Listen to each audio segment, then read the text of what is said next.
গরিবের সাথে ধনী সাহাবীরাও ছিল। রাসূল বললেন, না না, আমার ফাতিমা আমি কি খুব ভালোবাসি, আমি আমার মেয়ের জন্য এমন একজন ছেলে, উপযুক্ত ছেলে চয়েস করেছি, যে হলো আসাদুল্লাহিল গালিব আলী। যেরকম সুবহানাল্লাহ। বিয়ে দিলেন, বিয়ে দেওয়ার পরে চলে গেলেন। মেয়েকে বললেন, মা স্বামীর ঘরে চলে যাও, মৃত্যুর দিন পর্যন্ত একটা কথা আমি তোমাকে বলতে চাই, সেটা হলো স্বামীর বিরুদ্ধে একটা দুর্নাম যেন আমার কানে না আসে, যাও। কিন্তু আজকের মেয়ের বাপরা যখন মেয়েকে বিয়ে দেয় এমন জাতীয় কথা বলে নাকি? মেয়েকে বিয়ে দিয়ে বলে, যা মা শ্বশুর বাড়ি যা, স্বামীর ঘরে যা, কোনো কিছু বললে শুধু ফোন দিবি, খাইয়া ফালাম। কি আছে না ভাই, আছে না ভাই? খবর দিবি, খাইয়া ফালাম। সুখ হবে, সুখ হবে, সুখ হবে।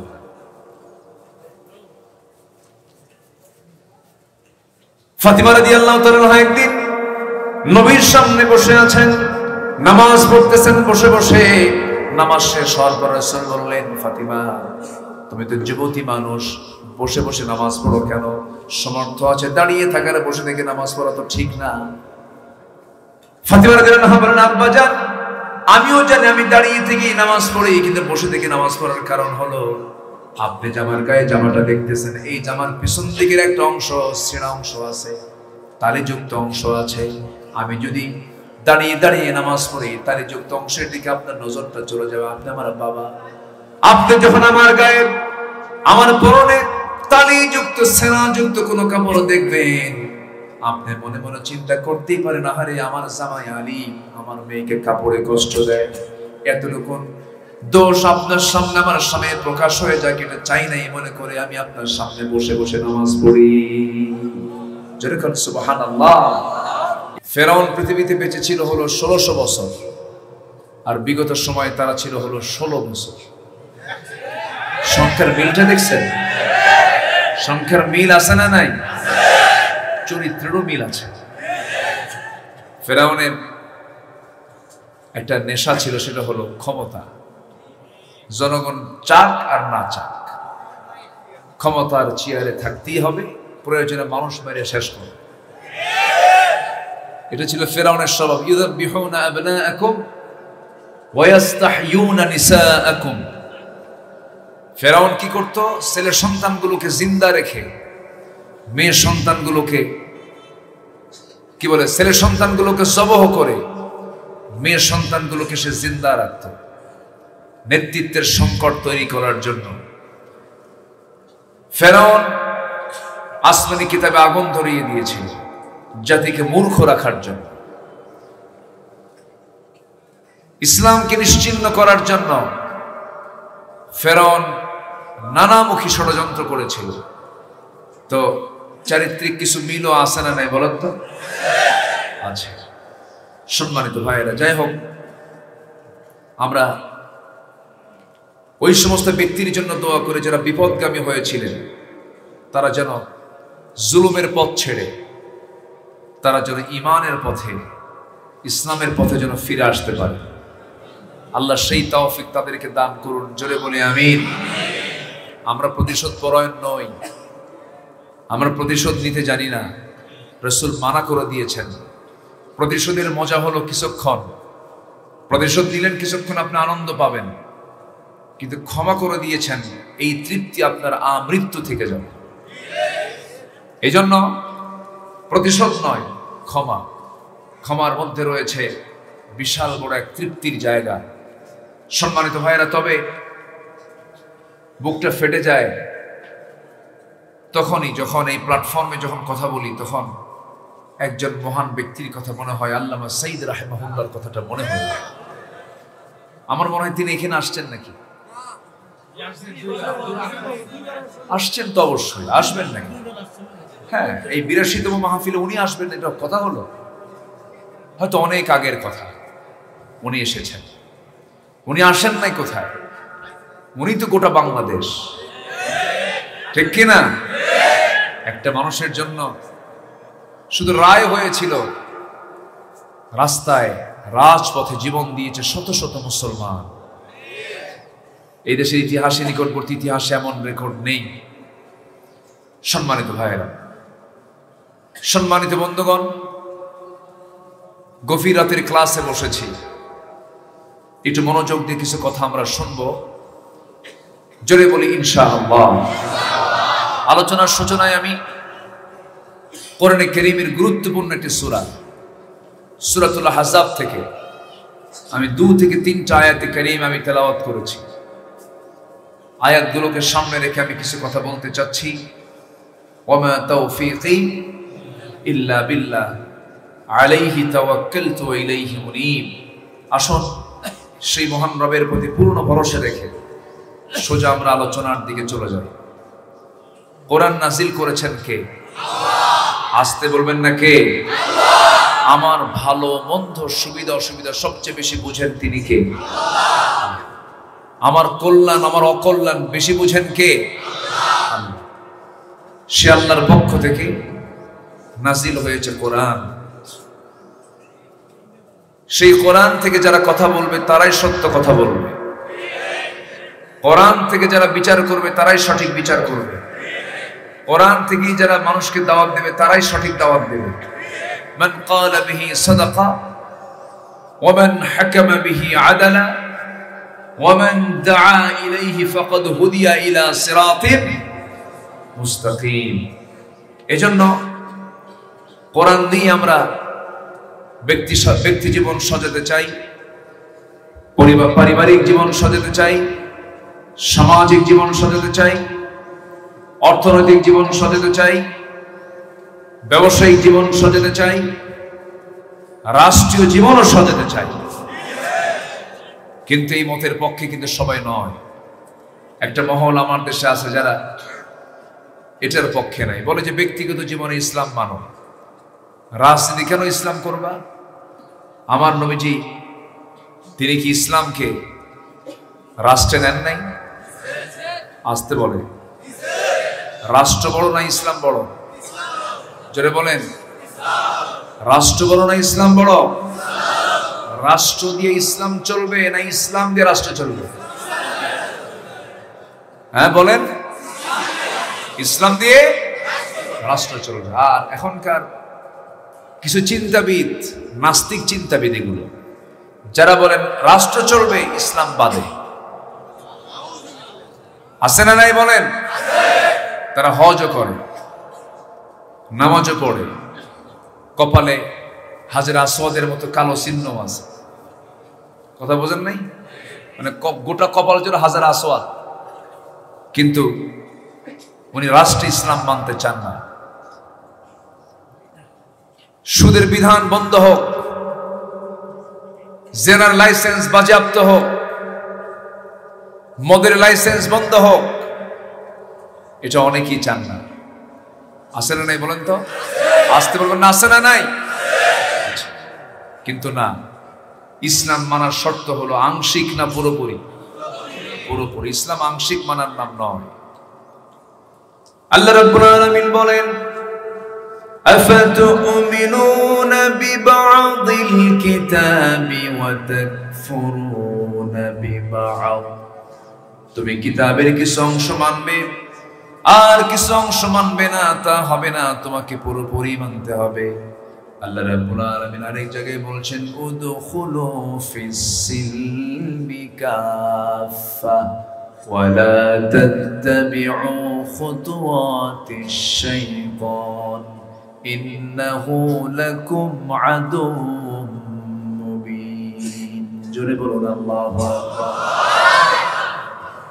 ইসলামের ভিতরে পরিপূর্ণ দাখিল হয়ে যাও। আংশিক ঢুকবে না, তা হবে না, তোমাকে পরিপূর্ণরূপে দাখিল হতে হবে।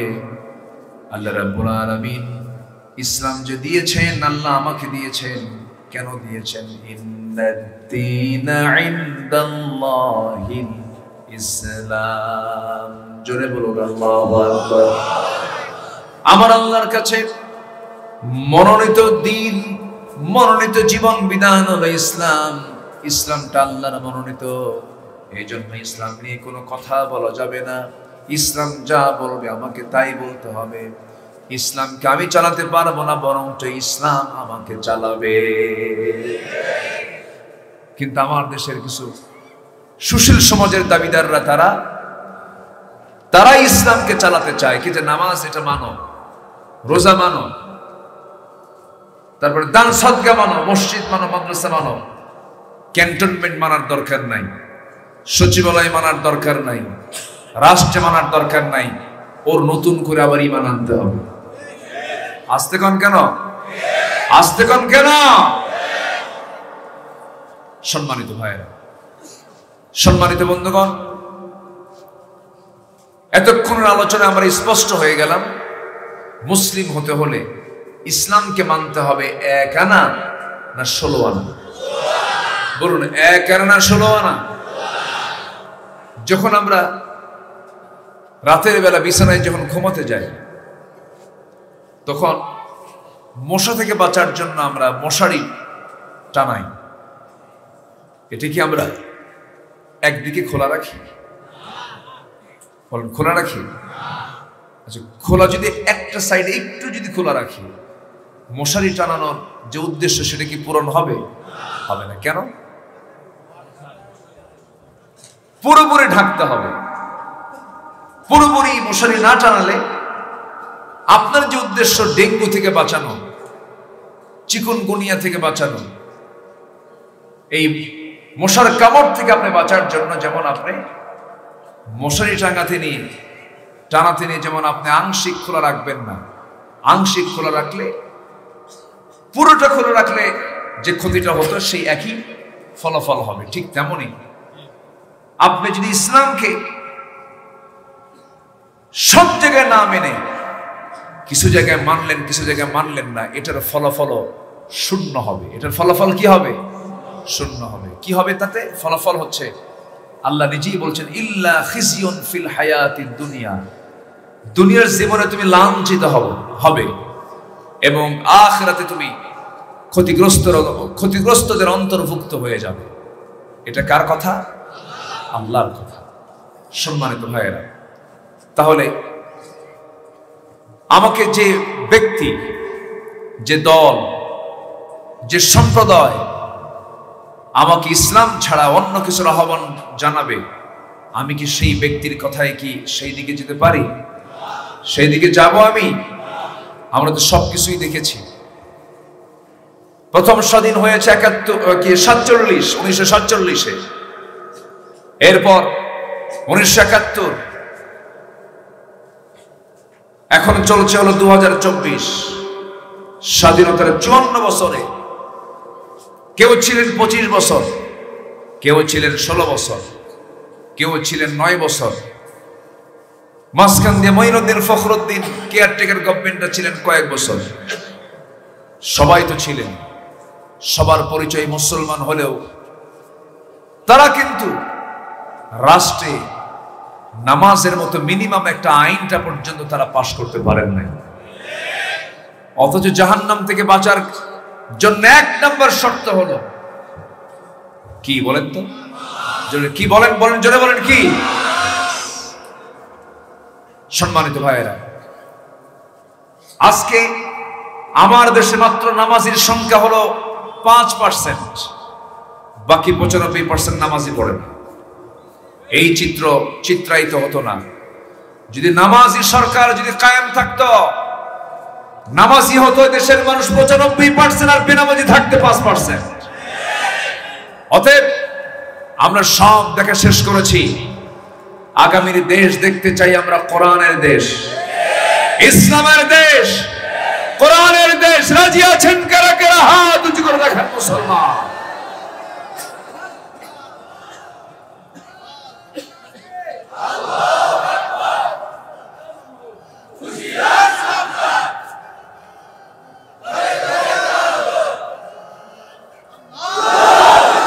আল্লাহ কবুল করুন। জোরে বলে আমিন, আরো জোরে আমিন। সম্মানিত ভাইয়েরা, তোমরা যুবক, আজকের মাহফিলে কিন্তু যুবকরাই বেশি। বলি আলহামদুলিল্লাহ, জোরে বলি আলহামদুলিল্লাহ। যুবকরা আজকের মাহফিল আমি লক্ষ্য করছি যুবকদের অংশগ্রহণটাই বেশি। যুবকরাই তো এই দেশের একটা পরিবর্তন এনে দিয়েছে। ভাবছিলাম ডিভাইস আসক্ত হয়েছে, ফ্রি ফায়ার, পাবজি গেমস আসক্ত হয়ে মনে হয় শেষ হয়ে গেল, কিন্তু না, জাতে মাতাল তালে ঠিক, একদম জায়গা মতো চলে গেছে। রান্না হয়েছে একজনের, খাইছে আর একজন, মাত্র টাইম দিয়েছে 45 মিনিটস, ঠিক কিনা? যুবকরা, তোমাদের এই বিজয়টাকে ধরে রাখার জন্য সবচাইতে বড় অস্ত্র হলো উন্নত চরিত্র। কি চরিত্র? উন্নত চরিত্র যদি তোমরা আনতে পারো, তোমাদের সামনে তোমাদের বাধার পাহাড় হয়ে আর কেউ দাঁড়ানোর সাহস পাবে না। যদি তোমরা চারিত্রিক ধস যদি তোমাদের নেমে যায়, আবার কিন্তু বিপদ চেপে আসবে। যুবকরা, তোমাদের চরিত্রের জন্য কারো কাছে যাওয়া লাগবে না। তোমাদের চরিত্র সুন্দর করার জন্য একজন মডেল আল্লাহ পাক বানিয়েছেন, একজন ব্যক্তিকে। তিনি কে? মুহাম্মাদুর রাসূলুল্লাহ। মুহাম্মাদুর রাসূলুল্লাহ।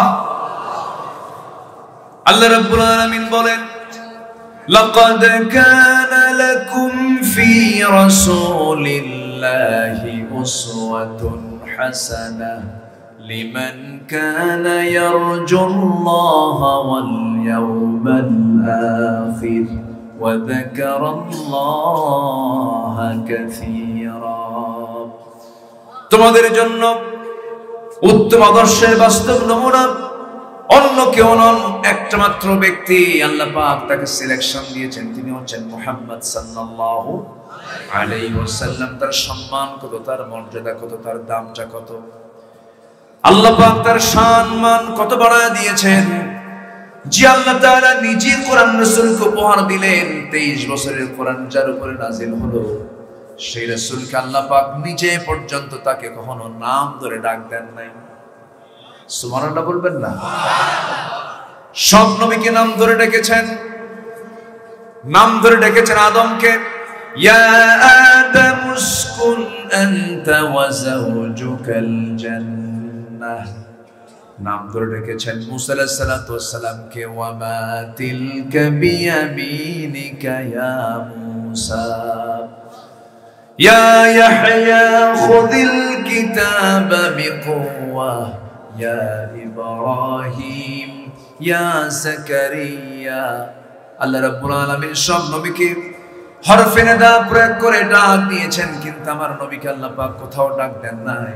তাকে ডেকেছেন কেমন করে দেখুন, মুহাম্মাদুর রাসূলুল্লাহ ওয়াল্লাযীনা মাআহু আশিদ্দাউ আলাল কুফফারি রুহামাউ বাইনাহুম।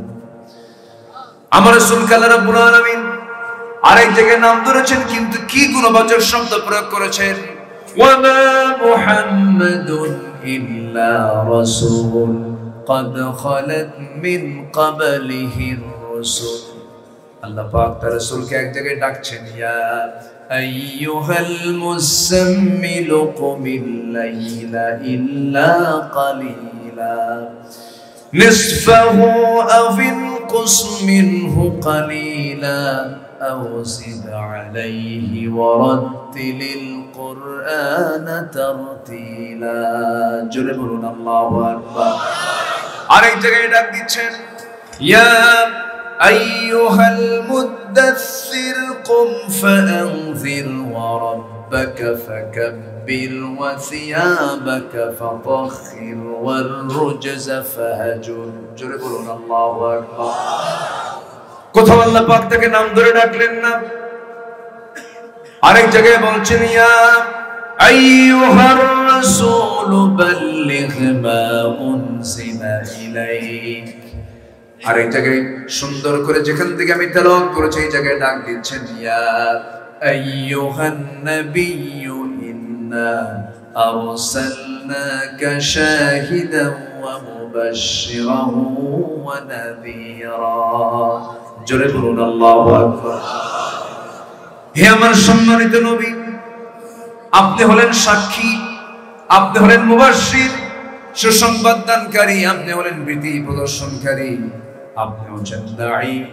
মানুষকে আল্লাহর দিকে আপনি ডাকবেন, এই জন্য আমি আপনাকে দাঈ করেছি। আল্লাহ পাক তার রাসূলকে এত সুন্দর করে সম্বোধন সূচক শব্দ প্রয়োগ করে ডাক দিয়েছেন।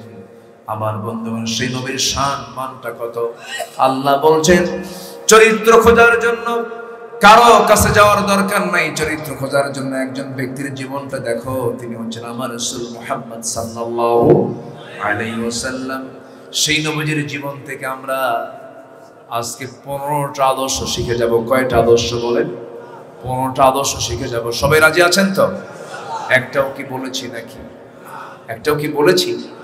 তাহলে আমার কথায় একটু সময় দিতে হবে। কারো কোনো কষ্ট নাই তো? জোরে বলি ইনশাআল্লাহ। আমার বন্ধুগণ, আমার নবীর মর্যাদা কত! এই দুনিয়াতে আমার নবীজি যে সময় দুনিয়াতে আসেন, সেই সময় আরবের অবস্থা খুব নাজুক ছিল, চরিত্রে কোনো মান ছিল না। আমার নবীজি যখন পৃথিবীর জমিনে আসেন, অসহায়ের দুনিয়াতে তিনি আসছিলেন, কারণ তার জন্মের পূর্বে বাপটা চলে গেছে। আমার নবীর সম্মান মর্যাদা কত একটু বোঝানোর জন্য একটা লাইন বলি, মূল আলোচনার দিকে আস্তে আস্তে চলে যাচ্ছি। আমার নবীজির যখন জন্ম হয়, জন্মের আগে বাপ চলে গেছে, জন্মের 5 বছর পরে মা চলে গেছে। আমার নবীজি ভূমিষ্ঠ যখন হলেন, আমেনা, আমার নবীজির মা আমেনা তার সন্তানকে কোলে নিতে পারেন না, বারবার চেষ্টা করেন কোলে নেবার জন্য, পারেন না। কারণ সন্তানের চেহারা দেখলেই বারবার স্বামীর কথা মনে হয়ে যায়। কারণ সন্তান ভূমিষ্ঠ হওয়ার পরে সন্তান, মা ওই সন্তানকে কোলে দেওয়ার জন্য সর্বোত্তম চেষ্টা করেন, আমার স্বামীর হাতে আগে সন্তানটা উঠায় দেব। সেই সন্তান কোলে নেওয়ার মানুষ নাই। স্বামী আজ থেকে 6 মাস আগে দুনিয়া থেকে বিদায় নিয়েছেন। সন্তান দেখা মাত্রই তিনি হাওমাও করে কাঁদেন। আমার নবীর আপন চাচা আবু তালেব যদিও কাফের ছিলেন, কিন্তু ভদ্র কাফের ছিলেন, নবীর বিরুদ্ধে চারণ করেন নাই, বরং যে নবীর বিরুদ্ধে কি অবস্থান নিলে পরে তার বিরুদ্ধে তিনি দাঁড়িয়ে যেতেন, কিন্তু তার মধ্যে কোনো ঈমান ছিল না। সে আবু তালেব একদিন বলছেন, ভাতিজা মোহাম্মদ, তুমি তো আজকে আল্লাহর নবী হয়েছো, তোমার বাল্য জীবনের একটা স্মৃতিচারণ করতে চাই। আমি তোমাকে বলতে চাই ঘটনা কতটুকু সত্য, আমি তোমার কাছ থেকে জানতে চাই। আমার রাসূল বললেন, চাচা কি শুনতে চান বলেন। ও ভাতিজা মোহাম্মদ, তোমার যেদিন পৃথিবীতে জন্ম হলো, জন্মের মাত্র 3 দিন পর আমি তোমাকে দেখতে গেলাম। তোমার ঘরে যখন সন্ধ্যার পরে দেখতে গেলাম, দেখতে পেলাম তোমার মা তোমার কাছে নাই। তোমার মা তোমাকে ছাড়া হাওমাও করে কান্দে, স্বামীর কথা মনে করে বারবার অস্থিরতা চিত্ততা নিয়ে কান্নাকাটি করে, কান্নায় ভেঙে পড়ে, তোমার পাশে সময় দিতে পারে না। আমি নিজের চোখে তোমাকে দেখতে গিয়ে দেখি তোমাকে তোমার মা চাঁদনি রাতে আকাশের নিচে শোয়া রেখেছে। আমি দেখতে পেলাম সেই রাতে তুমি যখন একাকী যখন চাঁদের দিকে তাকায় আসো, সেই চাঁদের দিকে তাকায় যখন তোমার বাম হাতটা ডান দিকে নাও, আকাশের চাঁদটা সঙ্গে সঙ্গে ডান দিকে যায়। তোমার হাতটা যখন বাম দিকে নাও, আকাশের চাঁদটাও বাম দিকে চলে যায়। যখন তুমি তোমার 2 হাতটা দিয়ে যখন নিচের দিকে হাতটা টেনে আনো, চাঁদটাও তোমার সঙ্গে সঙ্গে হাতের সঙ্গে সঙ্গে চাঁদটাও নিচের দিকে নেমে আসে। ভাতিজা মোহাম্মদ, কোন সত্য বলো তো? সঙ্গে সঙ্গে আমার রাসূল বলছেন, চাচা আপনি যা দেখেছেন মিথ্যা কিছু দেখেন নাই, সত্যই দেখেছেন। আমার মা যখন আমার কাছ থেকে দূরে দূরে থাকেন, আমাকে দেখলেই তার কান্না চলে আসে, দয়া মায়া চলে আসে, স্বামীর কথা মনে হয়ে যায়। এই জন্য আমার মা যেহেতু আমাকে সময় দিতে পারছেন না, সেই জন্য আল্লাহ রাব্বুল আলামিন আমার জন্য আকাশের চাঁদটা আমার জন্য সেই কয়েকদিনের জন্য খেলনা বানায় দিয়েছিলেন। জোরে বলি সুবহানাল্লাহ, আরো জোরে সুবহানাল্লাহ। এক কথায় আমার নবীর পরিচয়টা কি? আমরা সবাই জেনে আমার আল্লাহর পরিচয় নিয়ে একটা আয়াত আছে, সবাই বলুন, ঠোঁট মিলিয়ে বলুন, আলহামদুলিল্লাহি রাব্বিল আলামিন। সবাই বলুন, আলহামদুলিল্লাহি রাব্বিল আলামিন। আর আমার নবীর পরিচয় হলো, ওয়ামা আরসালনাকা ইল্লা রাহমাতাল লিল আলামিন। জিকির করুন, লা ইলাহা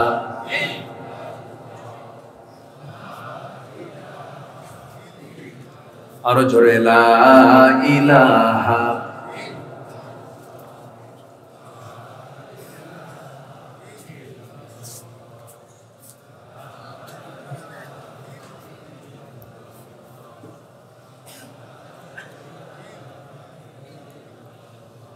লা ইলাহা ইল্লাল্লাহু মুহাম্মাদুর রাসূলুল্লাহ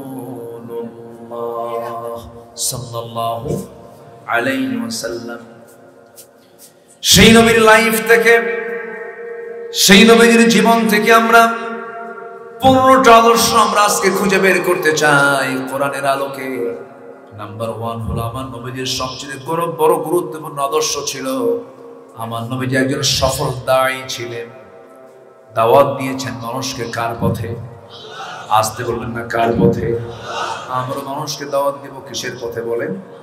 কিন্তু চার দোকানে গিয়ে মাঝে মাঝে দেখা যায় আজকে মুসলমান দাওয়াত দেয় বিড়ি খাওয়ার জন্য। ঠিক কিনা ভাই? আসো বিড়ি টানি। কি টানি?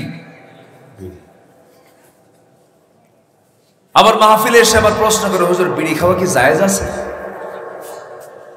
উনি জায়েজের চেষ্টায় থাকেন যে বিড়িটাকে কেমনে জায়েজ করা যায়। এত খাওয়া খায় এই জাতি, ওরে বাপরা, বাপরে বাপ। আমার তো মনে হয় 90% মুসলমান বিড়ি খায়। আমি কি ভুল বলছি? বিড়ির দাম আজ পর্যন্ত কোনোদিন কমেছিল? 53টা বাজেট পেশ হয়েছে, প্রত্যেকটা বাজেটে কোনো কিছুর দাম না বাড়লেও বিড়ির দাম বাড়াইছে কিন্তু অর্থমন্ত্রীরা। কিন্তু যারা বিড়ি খায় তারা বলে তুমি কি বাড়াবা না কমাবা ওগুলো আমার দেখি না, কত বাড়াবা, প্রয়োজনে বাড়ি বেচবো তারপরে খাবো, খাওয়া ছাড়বো। আছে না নাই? প্রয়োজনে বাড়ি বেচে খাবো। আল্লাহ তুমি সকল নেশা থেকে এই জাতিকে হেফাজত করো। জোরে বলি আমিন, আরো জোরে আমিন। কোন নেশার দিকে আমরা যাব না। আমাদের সার্বক্ষণিক মাথায় রাখতে হবে, যখন তখন মালাকুল মউত আমার দোরগোড়ায় হাজির হয়ে যাবে, জান কবজ হয়ে যাবে। আমাকে চেষ্টা করতে হবে আমাকে সবসময় ওযুর উপরে থাকার জন্য, কারণ আমার তো এই জীবনটা আসল জীবন নয়। চিরস্থায়ী জীবন পড়ে আছে, ইহকালে না পরকালে? ইহকালে না পরকালে? পরকালে। সেই পরকালের জিন্দেগির জন্য আমাকে আপনাকে প্রিপারেশন নিতে হবে, রাসূলের সুন্নাহগুলোকে ফলো করতে হবে। আমরা দাওয়াত দেব, রাসূলের প্রথম কাজ ছিল হলো দাওয়াত দেওয়া। আমরাও দাওয়াতি কাজ করব। জোরে বলি ইনশাআল্লাহ।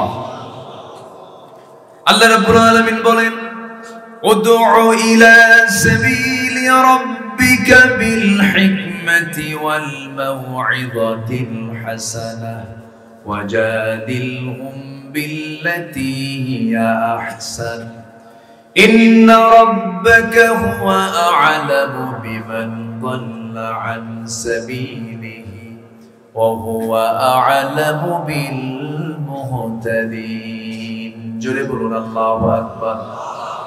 সূরাতুন নাহল আয়াত নাম্বার 125। আল্লাহ রাব্বুল আলামিন রাসূলকে বলেন, হে রাসূল আপনি দাওয়াত দিন মানুষকে কার পথে? আসতে বলবেন না কার পথে? পথের দাওয়াত দেব আমরা কোন পথে নয়, বাবার পথেও নয়, স্বামীর পথে নয়, নেতার পথে নয়। আমরা দাওয়াত দেব সবাইকে একমাত্র কার পথে? কার পথে? যে নেতা যুবক তোমার হাতে মদের বোতল তুলে দেবে, যে নেতা তোমার হাতে অস্ত্র তুলে দেবে, ইয়াবা তুলে দেবে, যে নেতা তোমার হাতে চাঁদাবাজি করার জন্য তোমার হাতে অস্ত্র তুলে দেবে, যে নেতা তোমার নামাজের জন্য খবর রাখবে না, যে নেতা তোমাকে পরকালের ভয় দেখাবে না, যে নেতা তোমার চরিত্র নষ্ট করার জন্য হাজারো চেষ্টা চালাবে, আর সময় নাই। ওই সমস্ত নেতৃত্বের মুখে আমরা জুতা মারি, থুতু মারি, আর দেখতে চাই না। তোমার সামনে যখনই আসবে, বিভিন্ন ওসিলা নিয়ে যখন আসবে যে ভাই আমরা এই উন্নয়ন করতে চাই, এই সংস্কার করতে চাই।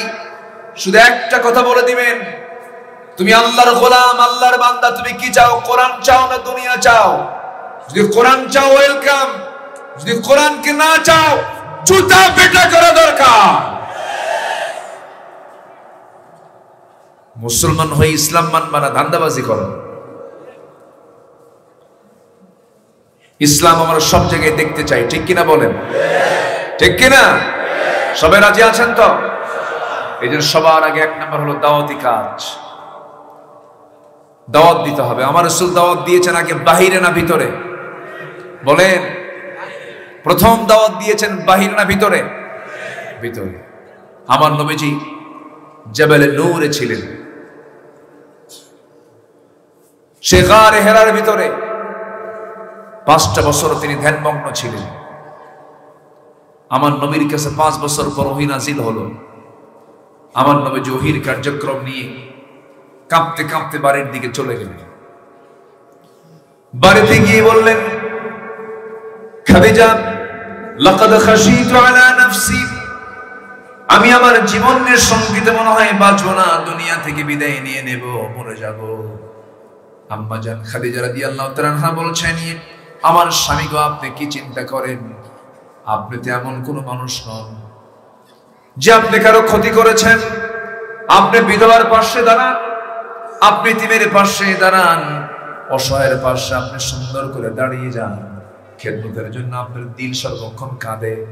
আপনার কোনো ক্ষতি পৃথিবীর কেউ করতে পারবে আমার তা মনে হয় না। আপনি কোনো চিন্তা করবেন না, আপনি কোনো টেনশন করবেন না। আমার নবীজি বলছেন, আমার খাদিজা, ঠিক আছে, তুমি আমাকে আশ্বস্ত করছো, ভালো কথা, কিন্তু এই 14 বছর 15 বছর তোমার সঙ্গে আমার যে দাম্পত্যময় জীবন চালিয়েছি, এতদিন পরিচয় ছিল আমি তোমার স্বামী, তুমি আমার বউ স্ত্রী, হয়তোটুকুই পরিচয় শেষ। আজকে আমার একটা নতুন পরিচয় আমি পেয়ে গেছি, আমি হলাম সর্বশেষ পয়গম্বর মুহাম্মদ সাল্লাল্লাহু আলাইহি ওয়াসাল্লাম। এই কথা শোনা মাত্রই আম্মা জান খাদিজার চক্ষু বেয়ে বেয়ে টপ টপ করে পানি পড়া শুরু হয়ে গেল। কাঁদতে কাঁদতে বলছেন, আমার স্বামী, আমার মন শতভাগ নিশ্চিত হয়েছিল, কারণ এত উন্নত মানের চরিত্র কোনো সাধারণ মানুষ হতে পারে না। আপনি যে আল্লাহর নবী হবেন এটা 100% সত্য। জোরে বলে সুবহানাল্লাহ। আমার বন্ধুগণ, নবীজির হাতে বায়াত নিয়ে আম্মা জান খাদিজা বলে ফেললেন, আশহাদু আল্লা ইলাহা ইল্লাল্লাহু ওয়াহদাহু লা শারীকা লাহু ওয়া আশহাদু আন্না মুহাম্মাদান আবদুহু ওয়া রাসূলুহু। হেদায়েতের মালিক কে? আল্লাহ। আসতে বলবেন, হেদায়েতের মালিক কে? আপনি চাইলে কি কাউকে হেদায়েত দিতে পারবেন নাকি? আমার নবীজিও পারেন নাই। আমার নবীজি স্ত্রীকে কালিমা পড়ায় দিলেন, সফল হলেন। এবার চলে গেছেন ছেলের দিকে, এবার চলে গেছেন ছোট্ট শিশুর দিকে। আলীকে গিয়ে বলছেন, আলী, তুমি তো ছোট মানুষ, আমি আল্লাহর নবী, তোমার কি বিশ্বাস হয় নাকি? সাইয়েদনা আলী চোখের পানি মুছতে মুছতে বলছেন, আপনি যে আল্লাহর নবী হবেন এতে বিন্দু পরিমাণ কোনো সন্দেহ নাই। আমার নবীজি কালিমার দাওয়াত দিয়ে চলে গেলেন। 3 বছরের ছোট বন্ধু আবু বকরকে বললেন, বন্ধুরে, কালিমার দাওয়াত এসেছে, আমি আল্লাহর নবী, তোমার কি বিশ্বাস হয় নাকি? বন্ধু চোখের পানি মুছতে মুছতে বলছে, বন্ধু, তুমি যে আল্লাহর নবী হবে এতে কোনো সন্দেহ নেই, কারণ তোমার জীবনে আমি এক চুল পরিমাণ কোনো দোষ খুঁজে পাই নাই। তুমি আল্লাহর নবী হবে, আমাকেও তুমি কালিমা পড়ায় দাও। নবীজির বন্ধু কালিমা পড়লো। নবীজির ছোট্ট শিশু সাইয়েদনা আলী কালিমা পড়ে নিলেন। এরপর আমার নবীজি নিজের স্ত্রীকে কালিমা পড়ায় দিলেন। কিন্তু আমার নবীজি আবু লাহাবের কাছে গিয়ে যখন বললেন, সেই জায়গায় ফুল পেয়েছেন না আঘাত পেয়েছেন? বলেন, ফুল পেয়েছেন না আঘাত পেয়েছেন? এমন আঘাত তিনি পেলেন, আল্লাহ পাক উল্টা গজবের আয়াত নাযিল করে দিয়েছেন, তাব্বাত ইয়াদা আবি লাহাবি ওয়া তাব্বা মা আগনা আনহু মালুহু ওয়া মা কাসাব সায়াসলা নারান যাতা লাহাবি ওয়া ইমরাআতুহু হাম্মালাতাল হাতাব ফি জিদিহা হাবলুম মিন মাসাদ। আবু লাহাব রাসূলকে গালি দিয়েছিল, তার স্ত্রী উম্মে জামিল রাসূলকে গালি দিয়েছিল, আল্লাহ নিজে আবু লাহাবকে গালি দিয়েছেন। আমার দেশে বিগত 16 বছরে আমার রাসূলকে নিয়ে বহু কটূক্তি করা হয়েছে, একটারও কোনো শাস্তি নিশ্চিত করা হয়নি, বরঞ্চ তাদেরকে বুদ্ধিজীবীর কাতারে সম্মানজনক জায়গায় রাখা হয়েছিল। এখন আমাদের সময় এসেছে তালিকা করা, ঠিক কিনা বলেন? এখন আমাদের সময় এসেছে সাহাবে রাসূল যারা রাসূলকে যারা গালি দিয়েছে, ইসলাম নিয়ে কোরআনকে নিয়ে যারা কটূক্তি করেছে, তাদেরকে অবিলম্বে ধরে গ্রেফতার করে ফাঁসির মঞ্চে ঝুলিয়ে মারা দরকার। সম্মানিত ভাইয়েরা, সম্মানিত বন্ধুগণ, ওই মহল আশাই ছিল আমাদের আর কে নামাবে। ভিশন 2021 সেখান থেকে ঠেলে চলে গেছে 41। আল্লাহ কয় থাম, আল্লাহ থামায় দিয়েছেন। কে থামায় দিয়েছেন? কে থামায় দিয়েছেন? কি দাপুটে নেতা, একটা গ্রুপের এমডি, দেশের শীর্ষস্থানীয় ধনী। চিন্তা করুন, এত বড় একজন দেশের শীর্ষস্থানীয় টপ লিস্টে থাকা একজন মানুষ পালানোর সময় একটা রাস্তা খুঁজে পাচ্ছেন না। শেষ পর্যন্ত নিজের মুখের দাড়িটা পর্যন্ত কাটছে। জানেন না? জানেন না আপনারা? মাথার চুল সাদাকে কালো বানাইছে, পাঞ্জাবি খুলে গেঞ্জি পরছে, পাজামা খুলে লুঙ্গি পরেছে, নৌকায় চড়েছে। বন্ধু একখান নিয়ে যখন নৌকায় চড়ছে, নৌকার ভেড়ে না, কোস্টগার্ড এসে আইনমন্ত্রীকে ধরে বলে, স্যার চিনছি আপনাকে, চলেন এখন থানায় যাই। আইনমন্ত্রী বলে, আমি কি একা আসছি? আমি তো জামাতের সাথে আসছি। কিসের সাথে? হ্যাঁ, উপায় নাই তো। কি আপনার সাথে কি আসছে? কই যে বসে আছে, ওই যে বসে আছে। তো বলতেছে যে লোকটা কে, মাথার চুল কালো, মুখে দাড়িও নাই, লোকটা কে? ভালো করে দেখো, ওটাই দরবেশ। কি কথা কি বুঝতেছেন? আমরা নাকি ধর্মের ব্যবসা করি। দাড়ি আমরা নবীর জন্য রেখেছি, নবীর জন্য। আমরা আমাদের দাড়িটা নবীর সম্মানে রেখে দিয়েছি। রাসূল বলেছেন, দাড়ি রাখো। নবীর সুন্নাহকে সম্মান করে আমরা দাড়ি রেখেছি।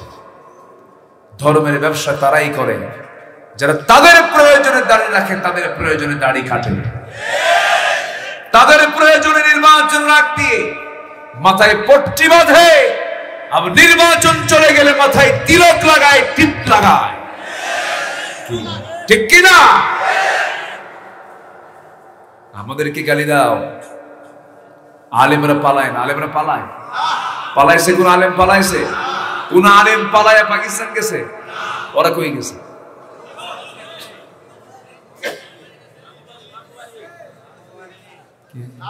মন খারাপ করছেন? সম্মানিত ভাইয়েরা, সম্মানিত বন্ধুগণ, আরেক বদমাইশ বিচারপতি শামসুদ্দিন, কালা কইেন না, কালা তো আল্লাহ বানায় দিয়েছে। কালা মানিক না বলি, মানিক, ও বাঁচার জন্য চলে গেল হলো সিলেট। এই ব্যাটার জীবনে আমি আর চেহারায় কোনোদিন হাসি দেখিনি। সব সময় হাই প্রেশার, খুব গরম, বউ কুচু করে বলে, আমি সাইদের ফাঁসির রায় দিয়েছি। চিন্তা করা যায়? হাসেও না, কান্দেও না। এই চেহারাটা অদ্ভুত চেহারা। কিছু কিছু লোক আছে দেখবেন, হাসেও না, কান্দেও না, আছে না কিছু কিছু লোক? ওদের বউরা মনে মনে করে, একটু মরবে কোন দিক, হাসি খুশি থাকা উচিত। তো ধরা পড়লো সিলেট গিয়া, থাকার জায়গা নাই, কলা পাতায় শুয়ে। শেষ পর্যন্ত তাকে কোর্টে উঠানোর জন্য যখন কোর্ট চত্বরে যখন নিয়ে আসা হলো, সিলেটবাসী ভালো আপ্যায়ন করেছে, বিসি শুদ্ধ আউট করে দিয়েছে। যা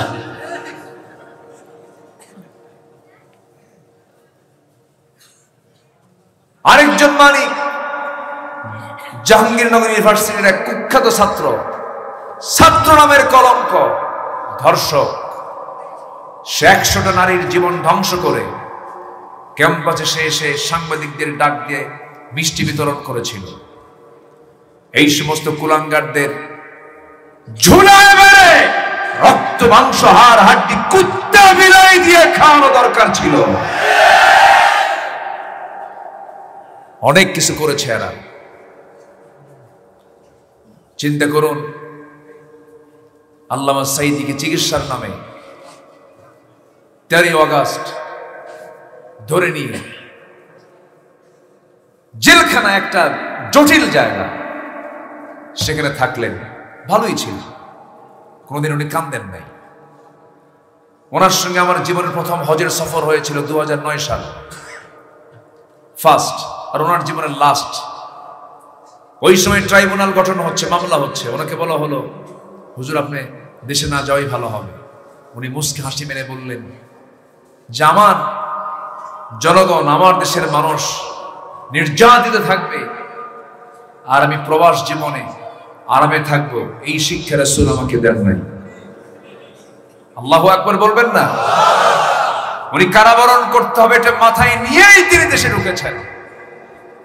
ইচ্ছা করলে তিনি ওখানে থেকে যেতে পারতেন।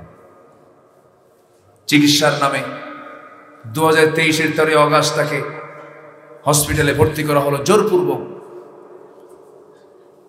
মেডিকেল টিম গঠন করে পরিকল্পিত সাজানো নাটক তৈরি করে বিষ প্রয়োগ করে পয়জনিং করে হত্যা করেছে যারা, অবিলম্বে তাদেরকে গ্রেফতার করা হোক, চূড়ান্ত শাস্তি নিশ্চিত করা হোক। রাজি আছেন কারা কারা? হাত উঁচু করে দেখা। কেউ তো স্লোগান দেন না।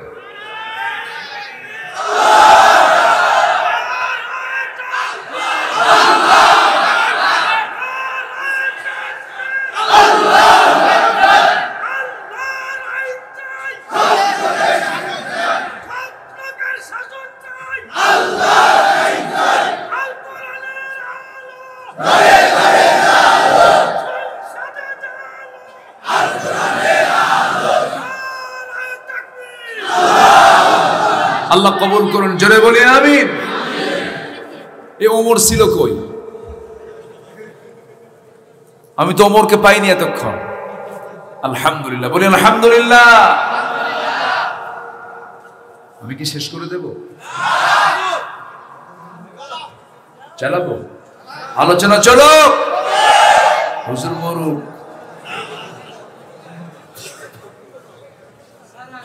জি, আমাদের ছাড়ে না মানুষ। আব্দুল সবুর খান মামা কোথায়? পাশে আছে। জি, ওনার ছেলে হাফিজে কোরআন হয়েছে, বলি আলহামদুলিল্লাহ। হাফিজের বাপ হন, কপাল খুলে যাবে। আলেমের বাবা হন, কপাল খুলে যাবে। ভাগ্যবান আপনি। তবে ডাক্তার হবেন না, হবেন, ইঞ্জিনিয়ার হবেন, জজ হবেন, জাস্টিস হবেন, কোনো সমস্যা নাই। কিন্তু আপনি হাফেজ ডাক্তার বানান, হাফেজ জজ বানান, হাফেজ এমপি বানান, হাফেজ ইঞ্জিনিয়ার বানান। ও রড চুরি করবে না, রড চোর হবে না। জাতি গঠন করার জন্য আগে জাতিকে দিতে হবে নৈতিকতার শিক্ষা, কোরআনের শিক্ষা। এখানে মাদ্রাসা আছে না? মাদ্রাসা না? আচ্ছা, আজকে আমি ভিতরে ঢুকেই আমি গাজী ভাইয়ের নামটা নিয়েছি। গাজী ভাই, হাফেজ গাজী, চেনেন কিনা আপনারা জানি না। আরে আরে চলে গেছেন, জানতাম না। আমি আজকে এসে জানলাম যে উনি ইন্তেকাল করেছেন। আল্লাহ তুমি তার কবরটাকে জান্নাতের টুকরা বানায় দাও। ওস্তাদ পৃথিবীতে বেঁচে আছেন, অথচ ছাত্র আজকে দুনিয়াতে নাই। সম্মানিত ভাইয়েরা, সম্মানিত বন্ধুগণ, যখন তখন আমরা চলে যাব, কিছু পাথেও নিয়ে যেতে হবে, কিছু আমল নিয়ে যেতে হবে। ভাইরে, নাজাত পাওয়ার জন্য ফরজ কোন হুকুমকে আমরা লঙ্ঘন করব না। ফরজ যত হুকুম আছে কোন হুকুমকে আমরা লঙ্ঘন করব না। আজান হলেই কোথায় যাব? বলেন কোথায় যাব? কার সাথে কথা বলতে? এটা কি কম ছোটখাটো কথা? এটা বলেন, কার সঙ্গে কথা বলতে? বোঝাপড়া হয় নামাজে কার সাথে? আল্লাহর সাথে বোঝাপড়া হয়। আল্লাহ নামাজের সময় বান্দার চিত্রটা দেখেন, বান্দা প্রত্যেকটা কথার জবাব দিতে থাকেন। জোরে বলেন সুবহানাল্লাহ। বান্দা যখন নামাজে দাঁড়ায়, আল্লাহ বান্দার সামনে দাঁড়ায় যান। বান্দা যখন বলে আলহামদুলিল্লাহি রাব্বিল আলামিন, আল্লাহ বলেন হামিদানি আবদি। আর রহমানির রহিম, আল্লাহ বলেন আসনা আলাইয়া আবদি। বান্দা যখন বলে মালিক ইয়াউমিদ্দিন, আল্লাহ বলেন মাজ্জাদানি আবদি। ইয়্যাকা না'বুদু ওয়া ইয়্যাকা নাস্তাঈন পর্যন্ত যখন বান্দা বলে, আল্লাহ বলেন বান্দারে হাদা বাইনি ওয়া বাইনা আবদি। বান্দা তুই আমার কাছে কি চাস? প্রাণ খুলে চেয়ে নে। ইহদিনাস সিরাতাল মুস্তাকিম থেকে শুরু করে নিয়া ওয়ালাদ-দাল্লিন পর্যন্ত যখন বান্দা বলে, আল্লাহ বলেন বান্দারে নামাজের মধ্যে এতক্ষণ ধরে যা যা চাইলি সমস্ত চাওয়া পাওয়া করে দিয়ে তোর তামাম জিন্দেগির গুনাহগুলো মাফ করে দিলাম। নামাজ 5 ওয়াক্ত পড়বেন কারা কারা? একটু হাত তুলে দেখেন দেখি। ইয়া আল্লাহ, ইয়া রহমান, আমাদেরকে 5 ওয়াক্ত সালাত আদায় করার তৌফিক তুমি আল্লাহ দিয়ে দাও। জোরে বলি আমিন, আরো জোরে আমিন। কষ্ট দিয়ে ফেললাম, আমি একটা দাওয়াতি কাজ করলাম। আমার নবীজির 1 নম্বর কাজ ছিল কি? দাওয়াত। মনে থাকবে সবার? আগে কোথায় দাওয়াত দেব? বলেন বলেন।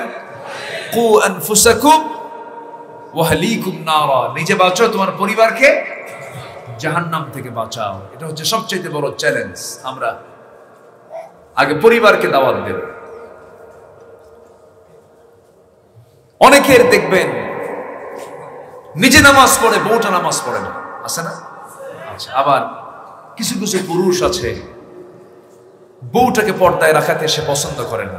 সুন্দরী বউ তো একটু পর পুরুষকে দেখাতে পছন্দ করে। আমার বউকে দেখবে, মানুষ বলবে তোর তো সুন্দর বউ রে। আসলে এরকম এরকম নিচু মনের, এরকম নোংরা মনের কিছু স্বামী আছে না নাই বলেন তো? আচ্ছা, সুন্দরী বউ সবাইকে দেখায় বেড়ায়।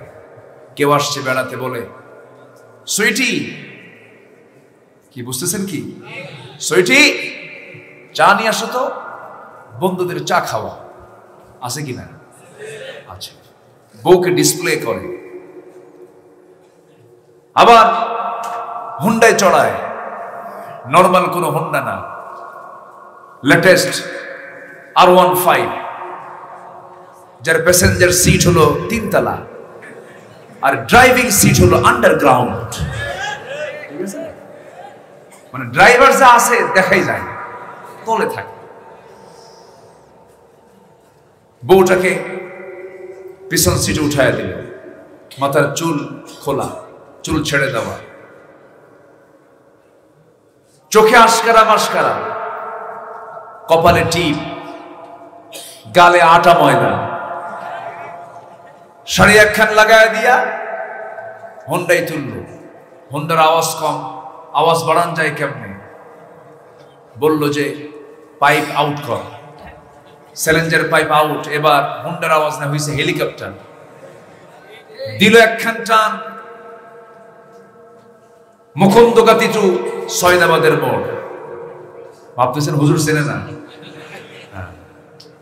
এক টানে এমন আওয়াজ, উপায় তো নাই, তাকাতেই হবে। আপনি জাতিকে দেখালো।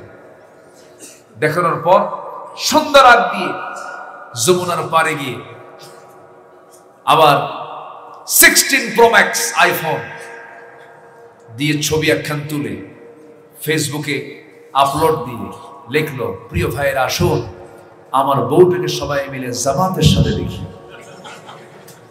জোরে কোন নাউজুবিল্লাহ, জোরে বলুন নাউজুবিল্লাহ। এরকম কুরুচিপূর্ণ নিচু চরিত্রহীন কিছু স্বামী আছে না নাই? তোমার বউ তুমি দেখো, তুমি অন্যকে দেখাবে কেন? অন্যের চোখের সুখ তুমি দাও কেন? তুমি সমাজে রোগ সৃষ্টি করো কেন? জাহান্নাম থেকে তোমার বউকে বাঁচাতে হবে, তোমাকেও বাঁচতে হবে, তোমার পরিবারকেও বাঁচতে হবে। সবাইকে দাওয়াত দিতে হবে নামাজের। নামাজ পড়তে রাজি আছেন তো সবাই? মিথ্যা কথা বলবো না জীবনে, জোরে বলি ইনশাআল্লাহ। যার জীবনে নামাজ কাজা নাই, যার মুখে মিথ্যা কথা নাই, যার মধ্যে আমানতদারিতা আছে, যার মধ্যে ওয়াদা ঠিক আছে, যার নামাজটা ঠিক মতো আদায় হয়, যে তার লজ্জাস্থান হেফাজত করতে পারে, আল্লাহ নিজে ওয়াদা করছেন উলাইকা হুমুল ওয়ারিসুন আল্লাযীনা ইয়ারিসুনাল ফিরদাউসা হুম ফিহা খালিদুন। কার কথা? কার কথা? কার কথা? আমি আল্লাহ নিজে থেকে জান্নাতুল ফিরদাউসের মালিক বানায় দেব। ওয়াদা ঠিক রাখার দরকার আছে না নাই? আমানত ঠিক রাখতে হবে। হাইরা আমানত 16 বছর ছিল, 11 লক্ষ কোটি টাকা দেশ থেকে পাচার করেছে ওরা। কিচ্ছু নাই দেশে, দেশপ্রেম ওদের মুখে মানায় না, ভণ্ড ওরা, প্রতারক ওরা, ঠিক কিনা? খালি মুখে শুধু গুলি উড়াইছে। সম্মানিত ভাইয়েরা, আমার নবীজির আদর্শের অনুকরণীয় দিকের মধ্যে আরেকটা দিক হলো রাসূল ছিলেন সাহসী। কি ছিলেন? সাহসী। ভীরু হলে কি কোনো কিছু করা যায়? ভীতু লোক কোনো কিছু করতে পারে? ইমানদার কি হবে? জোরে বলেন। ইমানদার বুক দেখাবে না পিঠ দেখাবে? বলেন বলেন। বুক দেখাবে, পিঠ দেখাবে না। যুবকরা ছাত্র বৈষম্যের আন্দোলনে, বৈষম্য বিরোধী আন্দোলনের যারা ছাত্ররা ছিল, এদের সিনার মধ্যে সাহস জুগিয়েছেন তিনি আমার কে? আল্লাহ। স্বরাষ্ট্রমন্ত্রীকে দেখে বলে, দেখায় বলে, স্যার কি করব, মারি একটা পড়ে আর বাকিগুলো সব আবার ঝাঁপা করে, পিছপা হয় না, সামনের দিকে আগায় আসে, আমরা কতগুলো মারবো। আর এই যুবকদের সিনার মধ্যে যিনি ভয় দূর করে দিয়ে সাহস জুগিয়েছেন তিনি আমার কে? আসতে বলবেন না, তিনি আমার কে? সেই যুবকদের কাছে আমার আবেদন, সব আদর্শ ছেড়ে নবীর আদর্শকে লালন করো, কিসমত খুলে যাবে, তোমার জীবন ধন্য হবে, সাহসী হবে। সাহসী ইমানদার, তাকে পৃথিবীর কেউ পরাজিত করতে পারে না। বলি আল্লাহু আকবার। আমার নবীজি কোনদিন ভয় পেয়েছেন কাউকে? আল্লাহ রাব্বুল আলামিন তাকে বলেছেন, ফাসদা বিমা তু'মার ওয়া আ'রিদ আনিল মুশরিকিন। সূরা হিজর আয়াত নাম্বার 94। হে রাসূল, আপনি প্রকাশ্যে শোনায় দেন, কাউকে পরোয়া করবেন না, মুশরিকদেরকে এড়িয়ে চলুন, কোনো ভয় নাই, আমি আল্লাহ আপনার সাথে আছি। জোরে বলেন সুবহানাল্লাহ। আমাদের সাথে কে আছেন? ইমানদারকে সাহায্য করবেন কে? ওয়া কানা হাক্কান আলাইনা নাসরুল মুমিনিন। আল্লাহ নিজে বলেছেন, মুমিনকে সাহায্য করা আমার জন্য ওয়াজিব হয়ে যায়। এই জন্য আল্লাহর সাহায্যের সবচেয়ে বড় দরকার, আমাদের জন্য সবচেয়ে বড় দরকার হলো কার সাহায্য? বলেন। আল্লাহর সাথে বদরে সাহায্য করেছেন কে? উহুদে সাহায্য করেছেন কে? নাম্বার 3 হলো ধৈর্য ধারণ করা। ধৈর্যশীল বান্দার জন্যই জান্নাত রয়েছে। ধৈর্য আছে যার, ইমানটা আছে তার। ধৈর্য নাই যার, ইমানটা থাকবে কেন? ইমান তো শয়তান সবেরে নিয়ে চলে যাবে। এই জন্য ধৈর্যের পরিচয় আমরা দেব। এই যে বসে আছেন, এই বসে থাকা আগে দরকার না, ধৈর্য আগে দরকার। ধৈর্য দরকার না? ধৈর্য দরকার। ব্যবসা আগে দরকার না, ধৈর্য আগে দরকার। ধৈর্য আছে যার, ব্যবসা হবে তার। নামাজ আগে না ধৈর্য আগে? ধৈর্য আগে। নামাজ পড়তেছেন কিন্তু ধৈর্য নাই, রুকু আর সিজদা একসাথে মারে, এরকম পাবলিক আছে না? নাই। ইমাম সাহেব নামাজ একটু লম্বা করলে পিছন থেকে লোক মতে আছে কিনা বলেন? তাহলে কি বলেন, তাহলে কোনটা আগে দরকার? ধৈর্য দরকার না নামাজ দরকার আগে? ধৈর্য। নামাজ তো পড়বেন আপনি, কিন্তু ধৈর্য নাই কাম হবে না। এই জন্য ধৈর্য একটা সবচেয়ে বড় গুণ। আল্লাহ রাব্বুল আলামিন ধৈর্যশীলদের সঙ্গে আছেন, তিনি নিজে ওয়াদা করছেন। বলুন তো, বিয়ে আগে না ধৈর্য আগে? হ্যাঁ, বিয়ে আগে না ধৈর্য আগে? ধৈর্য আগে। আমাকে অনেকদিন আগে এক মহিলা ফোন দিয়ে বলে, হুজুর আমার স্বামী সকালে তালাক দেয়, বিকেলেও তালাক দেয়। কি কথা বুঝতেছেন কি? মানে রোজাদারের মতো শেষ রাতে খায়, সন্ধ্যায় ইফতার করে। বলে যে হুজুর আমার স্বামী সকালেও তালাক দেয়, বিকেলেও তালাক দেয়, আমার কি তালাক হয়েছে? কি কথা কি বুঝতেছেন? তাহলে কি বিয়ে আগে দরকার না ধৈর্য আগে দরকার? ধৈর্যটা আগে দরকার। ধৈর্য। সকল নবী তাদের মিশনে সাকসেস হয়েছেন এই বড় গুণ দিয়ে। আল্লাহু আকবার, আল্লাহু আকবার। পরীক্ষা করেছেন, এক এক পয়গম্বরকে এক এক রকম করে পরীক্ষা করেছেন। অসুখ হলে অনেকে খুব রাগ করে, আল্লাহ তুমি আমারে এত অসুখ দিলা, তোমার চোখ কি আসলে কানা হয়ে গেছে? আছে কিন্তু রাগ করে ফেলে আল্লাহ। কিন্তু অসুখ তাকিয়ে দেন যাকে আল্লাহ মাফ করে দিতে চান। জোরে বলে সুবহানাল্লাহ। অসুখ তাকিয়ে দেন যাকে আল্লাহ কি মাফ করে দিতে চান, তাকে আল্লাহ পাক অসুখ দেন। আইয়ুব আলাইহিস সালাতু ওয়াস সালাম অসুখে পড়েছেন, একটা বারের জন্য কি আল্লাহর নাম ভুলে গেছেন? একটা বারের জন্য বলেন নাই তিনি। একটা 18 বছর ধরে গোটা স্কিন প্রবলেম ছিল, থেকে ঘা হয়ে গিয়েছিল, ধবল কুষ্ঠ হয়েছিল, তার পাশে কেউ আসতো না, দুর্গন্ধ হয়ে যেত। সেই সময় তিনি আল্লাহকে একটা বারের জন্য বলেন নাই। আল্লাহ রাব্বুল আলামিন তাকে সেই কঠিন পরীক্ষার মধ্যে ফেলে দিয়েছেন, সেই পরীক্ষায় তিনি ফেল করেছেন না পাস করেছেন। আমার বন্ধুগণ, আমার নবীর জীবনেও কম পরীক্ষা আসে নাই, প্রত্যেকটা পরীক্ষায় তিনি ধৈর্যের পরিচয় দিয়েছেন। আল্লাযীনা ইযা আসাবাতুহুম মুসিবাতুন ক্বালু ইন্না লিল্লাহি ওয়া ইন্না ইলাইহি রাজিউন। জোরে বলুন আল্লাহু আকবার। যখন কোনো বিপদ আসবে, মুসিবত আসবে, সম্পূর্ণ ভরসা করবে কার উপরে? আল্লাহর উপরে ভরসা করবে। আমার বন্ধুগণ, ধৈর্যের পরিচয় আমরা দেব। নাম্বার 4 হলো পরিবারের প্রতি দায়িত্বশীলতা। আমার নবীজি পরিবারকে সময় দিয়েছেন, পরিবারের প্রতি দায়িত্বশীল ছিলেন। নবীজির মেয়ে ছিল না ছেলে ছিল? বলেন, তিনি মেয়ের বাপ না ছেলেদের বাপ? বলেন বলেন, মেয়ের বাপ। কয়টা মেয়ে বলেন? আসতে বলবেন না। কয়টা মেয়ে? একটা নয়, দুইটা নয়, তিনটা নয়, চারটা। রুকাইয়া, যায়েনব, কুলসুম, ফাতেমা। সর্বকনিষ্ঠ ছিলেন ফাতেমা, তাকে রাসূল বেশি ভালোবাসতেন। 4টা মেয়ে ছিল তার। সেই যুগে, যে যুগে নারীর কোনো মূল্যায়ন ছিল না, নারীর কোনো দাম ছিল না, জীবন্ত পুত হত্যা করত, সেই যুগে আমার নবীজি বলে ফেললেন, যার ঘরে 3টা মেয়ে আছে তার জন্য 3টা পৃথক জান্নাত। জোরে বলে সুবহানাল্লাহ। আমার নবীজি মেয়েদের বাপ ছিলেন। আমার বন্ধুগণ, আমার নবীজি মেয়ে ফাতিমাকে বিয়ে দেওয়ার, মেয়েকে স্বামীর ঘরে পাঠিয়ে দেওয়ার পরেও, মেয়েকে বিয়ে দেওয়ার পরেও আমার নবীজি মেয়েদেরকে ভুলেন নাই। আমার নবীজি 3 দিন পার হতে দিতেন না। জামাই বাড়ি গিয়ে মেয়েকে দেখে আসতেন।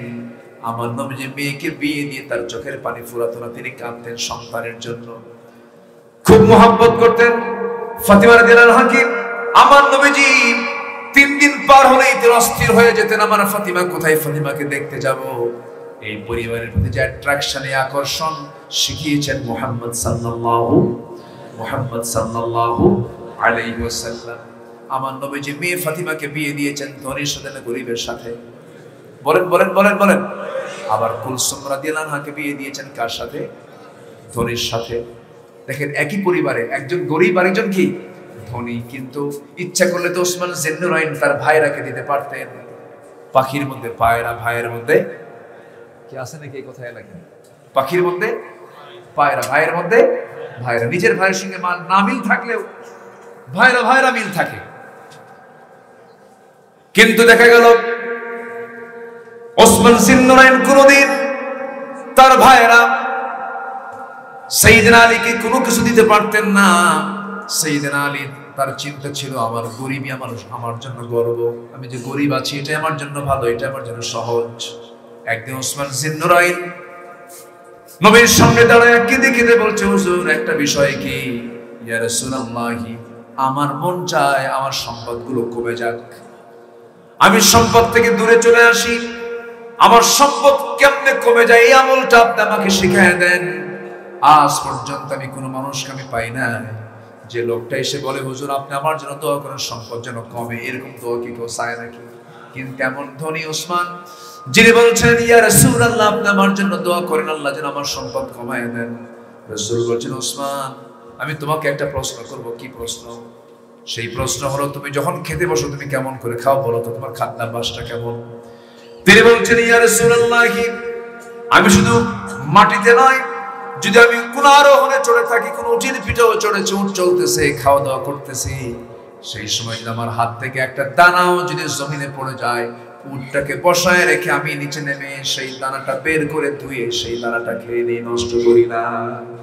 রাসূল বলেন, ওসমান তোমার সম্পদ তো কমবে না, বরং আরো ডাবল ডাবল হবে।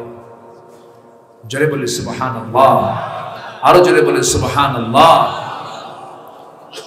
একজনকে বিয়ে দিয়েছেন ধনীর সাথে, আরেকজনকে বিয়ে দিলেন গরিবের সাথে। ধনী সাহাবীরাও ছিল। রাসূল বললেন, না না, আমার ফাতিমা আমি কি খুব ভালোবাসি, আমি আমার মেয়ের জন্য এমন একজন ছেলে, উপযুক্ত ছেলে চয়েস করেছি, যে হলো আসাদুল্লাহিল গালিব আলী। জোরে বলেন সুবহানাল্লাহ।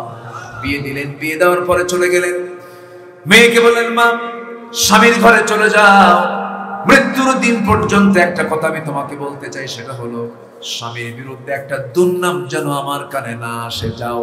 কিন্তু আজকের মেয়ের বাপরা যখন মেয়েকে বিয়ে দেয় এমন জাতীয় কথা বলে নাকি?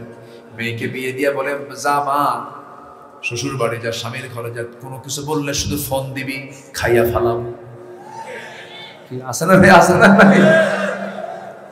খবর দিবি, খাইয়া ফালাম। সুখ হবে, সুখ হবে, সুখ হবে।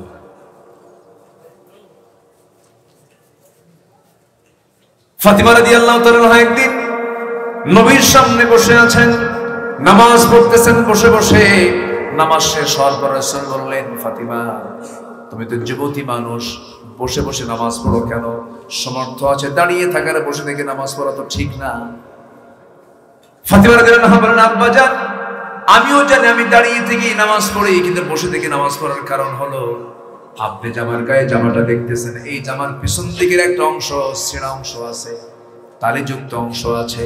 আমি যদি দাঁড়িয়ে দাঁড়িয়ে নামাজ পড়ি, তালিযুক্ত অংশের দিকে আপনার নজরটা চলে যাবে। আপনি আমার বাবা, আপনি যখন আমার গায়ে, আমার পরনে তালিযুক্ত ছেঁড়াযুক্ত কোনো কাপড় দেখবেন, আপনি মনে মনে চিন্তা করতেই পারেন, আহারে আমার জামাই আলী আমার মেয়েকে কাপড়ে কষ্ট দেয়, এতটুকু দোষ আপনার সামনে আমার সামনে প্রকাশ হয়ে যায়, এটা চাই নাই মনে করে আমি আপনার সামনে বসে বসে নামাজ পড়ি। যেরকম সুবহানাল্লাহ। এই আদবগুলো থাকার দরকার আছে না নাই বলেন? আছে। আমার নবীজি মেয়েকে বিয়ে দিলেন, কিছুদিন পর আসলেন নবীর কাছে, এসে বলছে, আব্বা জান আপনি তো রাষ্ট্রপতি, অনেক লোকজন আপনার আছে, আমি কাঁচা ঘরে থাকি, ফ্লোরটা কাঁচা, আমার কাপড় চোপড় মেখে যায় ঘন ঘন, সন্তান দুইটা আছে, আপনার নাতি দুইটা আছে ছোট ছোট, একা করতে পারি না, দেখুন তো একটা খাদেম দেওয়া যায় নাকি? রাসূল আস্তে করে ডাক দিয়ে বলছেন, ও আমার মেয়ে ফাতিমা, আমার জামা আমি ধুয়ে ফেলি, আমার ঘর আমি পরিষ্কার করে ফেলি, আমার কাজ আমি নিজেই কাজে বিশ্বাসী, আমি অন্য কোনো লোক রাখি না। আমার কলিজার টুকরা মেয়ে, তোমার জন্য কোনো কাজের মানুষের প্রয়োজন আমি মনে করছি না, আমি তোমাকে একটা আমল শিখায় দেই। সুবহানাল্লাহ, আলহামদুলিল্লাহ, আল্লাহু আকবার 33 বার বলবে, আমার আল্লাহ সমস্ত কাজের জিম্মাদার তোমার হয়ে যাবেন। যেরকম সুবহানাল্লাহ। আমার বন্ধুগণ, পরিবারের প্রতি কি দায়িত্বশীল তার মধ্যে ছিল, কি দায়িত্বশীলতা ছিল। নাম্বার 4 চলে গেল। নাম্বার 5 আমানতদারিতা। কি বলেন? আমানতদারিতা। আমার নবীজি মক্কা থেকে বের হলেন, মদিনার দিকে রওনা করছেন। বিছানায় রেখে আসছেন কাকে বলেন? বলেন কাকে? কেন রাখছেন? রাখার কারণ কিন্তু একটাই, সেটা হলো আমার নবীজি তার কাছে লিস্ট দিয়েছিলেন। কিসের লিস্ট? ওই কুরাইশরা, যে কুরাইশ রাসূলকে হত্যার হুলিয়া জারি করেছে, তাদের কাছ থেকে কিছু আমানত রাসূল রেখেছিলেন। যখন তিনি মক্কা ছেড়ে যখন মদিনা আসবেন, লিস্টটা রেখে বললেন, ও আলী, এই লিস্ট অনুযায়ী আগামীকালকে সকালবেলা সবার হাতে হাতে তাদের সম্পদগুলো আমার পক্ষ থেকে পৌঁছাইয়া দিবা। আমানত, এটা কি বলেন তো? আমানত। প্রথম খলিফার নাম সাইয়্যিদনা আবু বকর সিদ্দিক রাদিয়াল্লাহু তাআলা। রাতের বেলা আমানত কাকে বলে দেখেন? রাতের বেলা খালি পায়ে হাঁটতেছেন। কি পায়ে? খালি পায়ে। তাও পাথরওয়ালা রাস্তা, পাথর, মাঝে মাঝে পাথর, মাঝে মাঝে এরকম চোকা চোকা পাথর, এর মধ্যে তিনি পায়ে জুতা না দিয়ে খালি পায়ে হাঁটতেছেন। ওই নিঝুম রাত্রিতে সামনে সাইয়্যিদনা ওমর ফারুকের সঙ্গে দেখা। তিনি বলছেন, আমিরুল মুমিনিন, রাতের বেলা আপনি অন্ধকারে খালি পায়ে হাঁটতেছেন, আপনার চামড়া ফেটে রক্ত বের হতে পারে, আপনার তো জুতা পরিধান করা উচিত। এবার তিনি বলছেন, ওমর রে, আমি যদি এই গভীর রাত্রে যদি জুতা পায়ে হাঁটি, খরম জুতা পায়ে যদি হাঁটি, এই আওয়াজটা যদি কোনো আমার দেশের নাগরিকের কোনো কারো কানে চলে যায়, ঘুমটা যদি নষ্ট হয়ে যায়, কিয়ামতের দিন আমার নাগরিকের ঘুম কেন নষ্ট হলো, এর জন্য আমাকে আসামির কাঠ করে দাঁড়িয়ে জবাব দিতে হবে। জোরে কোন সুবহানাল্লাহ, আর জোরে কোন সুবহানাল্লাহ। তিনি জুতা পায়ে হাঁটতেছেন না কেন? আমার নাগরিকের যেন ঘুম নষ্ট না হয়। আর নেতা আসিবেন ঢাকা হইতে, যমুনা থেকে 4 ঘন্টার জন্য গাড়ি বন্ধ, সিকিউরিটি নিশ্চিত করতে হবে। নেতার আগে 50টা, পিছনে 50টা মোটরসাইকেল লাগে। যে সমস্ত নেতাগুলো এই সমস্ত চেতনায় বিশ্বাসী, ওই সমস্ত নেতাকে আমরা মানি না। ঠিক কিনা বলেন? নিজের চোখে দেখা মালয়েশিয়ার প্রধানমন্ত্রী মাহাথির মোহাম্মদ, আমি মালয়েশিয়ার সফরে গিয়েছি, আমি একটা শপিং এ ঢুকলাম, দেখি যে মালয়েশিয়ার এই প্রধানমন্ত্রী তিনি একা একা তার স্ত্রীকে সাথে নিয়ে ঘুরতেছেন, তার সামনে পিছনে কোনো প্রোটোকল লাগে না। আর আমার দেশের একটা আতিপাতি 2 টাকার নেতা হলি ওর সামনে পিছনে 50 থাপ্পড়ায়া সোজা করা দরকার। ঠিক কিনা? আমরা এগুলো সংস্কার করতে চাই, এগুলো আমরা সংস্কার করতে চাই। ঠিক কিনা? আমরা শাসক চাই না খাদেম চাই? বলেন কি শাসক চাই আমরা? খাদেম শাসক চাই। নেতা চাই আমরা চোর নেতা না খাদেম নেতা? খাদেম নেতা আমরা চাই। জোরে বলি ইনশাআল্লাহ, আর জোরে বলি ইনশাআল্লাহ। সাইয়্যিদনা আবু বকর সিদ্দিক রাদিয়াল্লাহু তাআলা আনহু, তার প্রতিবেশী ছিল এক বুড়ি মহিলা। কি মহিলা? বুড়ি মহিলা। তার স্বামীও নাই, ছেলেও নাই, মেয়েও নাই, দেখার কেউ নাই। উনি প্রত্যেক রাত্রিতে রাষ্ট্রের কাজ শেষ করে বাড়িতে এসে ঘুমাবেন কখন, ওই মহিলার বাড়িতে ঢুকতেন, সেবা শুশ্রূষা করে কাপড় চোপড় ধুয়ে খাবার টাবার প্রস্তুত করে এরপরে তিনি আসতেন। এটা প্রত্যেক রাতের তার ডিউটি ছিল। সাইয়্যিদনা ওমর ফারুক একদিন তার খেদমত করার জন্য আসছেন, এসে ডাক দিলেন, বুড়িমা দরজা খোলেন, আমি আপনার খেদমতের জন্য আসছি। আজকে আমার খেদমতের দরকার নাই। কেন? একজন খেদমত করে চলে গেছে। উনি জানতেন না খেদমতটা করে কে। পরপর 3 রাত তিনি পাহারা দিলেন, কে খেদমত করতে আসে। 2 দিন খুঁজে পান নাই। 3য় দিনে হঠাৎ করে দেখেন ঘরের মধ্যে কে যেন খালি পায়ে ঢুকলো। উনি অপেক্ষা থাকলেন, আর চোখে একটা সাইড হয়ে রাখলেন, আড়াল করলেন নিজেকে। যখন ঘর থেকে সাইয়্যিদনা আবু বকর সিদ্দিক বের হলেন, বের হওয়া মাত্রই চট করে পিছন থেকে হাত চেপে ধরেন, আপনি কে? তাকায় দেখেন প্রথম খলিফা আবু বকর সিদ্দিক রাদিয়াল্লাহু আনহু। ওমর ফারুক বলছেন, আমাদের তো কিছু কাজ করতে হবে, আমাদের তো কিছু চান্স দিতে হবে, সব কাজ আপনি করলে আপনি কেমনে বাঁচবেন? প্রথম খলিফা বলছেন, ওমর, আমার আমলনামা আমার কাঁধে যাবে, তোমার আমলনামা তোমার কাঁধে যাবে, আমাকে আমার কাছ থেকে তুমি আমাকে দূরে ঠেলে দিও না। সুবহানাল্লাহ বলবেন না? একটানা 2 বছর তিনি খেদমত করেছেন ওই মহিলা। তিনি ইন্তেকাল করলেন। ইন্তেকাল করার পর ওই মহিলার খেদমত করবে কি? ওমর ফারুক রাদিয়াল্লাহু আনহু সেই বাড়িতে চলে গেলেন, দরজায় নক করলেন, ভিতরে ঢুকলেন, খেদমত করলেন, খেদমত করে চলে আসলেন। কিন্তু মহিলা জানে না প্রথম খলিফা দুনিয়া থেকে বিদায় নিয়েছেন। সামনে তার খেজুর পরিবেশন করে খেজুর খেতে নিয়েছেন। খেজুর খেতে নিয়ে ওই মহিলা বৃদ্ধা নারী যখন খেজুর খেতে নিয়েছেন, কামড় মেরেছেন, খেজুরের বিচিটা লেগে গেছে তার দাঁতের সাথে, তার মুখের সাথে লেগে গেছে। সঙ্গে সঙ্গে তিনি কান্নায় ভেঙে পড়ে বলছেন, বুঝতে পেরেছি আমার প্রথম খাদেম আবু বকর দুনিয়াতে নাই। খাদেম চেঞ্জ হয়ে গেছে, কারণ আমার আবু বকর যখন আমাকে খাবার দাবার প্রস্তুত করে দিতে আসতো, সেগুলো ধুয়ে রাখতো।